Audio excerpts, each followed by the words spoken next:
श्री स्वामी समर्थ. जय जय स्वामी समर्थ. घरात अखंड लक्ष्मी प्राप्तीसाठी हे छोटे छोटे उपाय करायचे आहेत. तर सर्वप्रथम आपल्याला चिंचेच्या झाडाची फांदी तोडून आणून पैसे ठेवलेल्या ठिकाणी ठेवल्यास तुमच्या संपत्तीत आपोआप वाढ होते.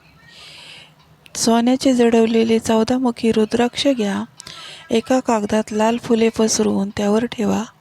दूध, दही, तूप, मध आणि गंगाजलाने त्यावर अभिषेक करा.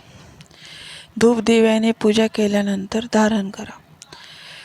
पुढचा उपाय आहे, एक नारळ सोबत एक लाल फूल, एक पिवळे फूल, एक निळे फूल देवीला अर्पण करा. नवमीच्या दिवशी ही फुले नदीत विसर्जन करा आणि नारळ लाल कपड्यात गुंडाळून ठेवा.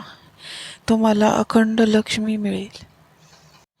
या छोट्या छोट्या उपायाने लक्ष्मी प्रसन्न होते व आपल्या घरात पैशाची कधीही चणचण जाणवत नाही.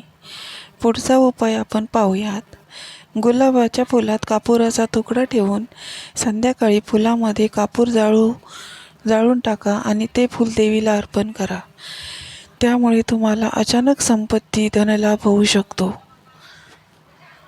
एक विड्याचे पान घेऊन त्यावर सुपारी, अक्षता ठेवून व गुलाबाच्या पाकळ्या या देवीला अर्पण केल्याने सुद्धा लक्ष्मी प्रसन्न होते व आपल्या घरात पैशाची, संपत्तीची भरभराट होते.